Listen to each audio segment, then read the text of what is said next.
99% student यही भूल करुछंती। Exam पाई पूरा प्रिपेयर हेकी तो जाउछंती, हेले जेमिति एग्जाम हॉल रे बसंती सब किछि भूली जाउछंती। कौन तुम साथी भी एमिति होची? टेंशन नियनी, यार भी सॉल्यूशन अछि। आज मु तुमको तीनटा सॉल्यूशन कहबी। आ हां, last solution miss करबनी।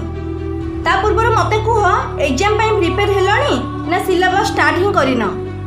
Number 1, exam पूर्व राति रे भलो से सुओ, 6 ରୁ 7 घंटा सुओ। एमिति नहीं जे पूरा राति पढ़िबो आ 2 ରୁ 3 घंटा सोई एग्जाम देबाकू जीवो। एमिति करिबा द्वारा तुम एग्जाम पेपर खराब हेबो, तुमको पढ़िथिबा किछि भी मन पड़िबनी, टायर्ड फील हेबो, तासो स्ट्रेस। नंबर 2, एग्जाम देबार 2 घंटा पूर्वरु किछि भी पढ़िबनी। जेमिति कि किछि स्टूडेंट कोन करूछंती, एग्जाम देबाकू जीबा रास्ता रे भी पढ़ी जाउछंती। एहा द्वारा तुमको स्ट्रेस और टेंशन लागिबो, तमे जहा आगुरु पढ़िथिबो से सब भी भूली जिवो। नंबर 3, एग्जाम पूर्वरु तुम सांग मानक सह किछि भी डिस्कस करिबनी।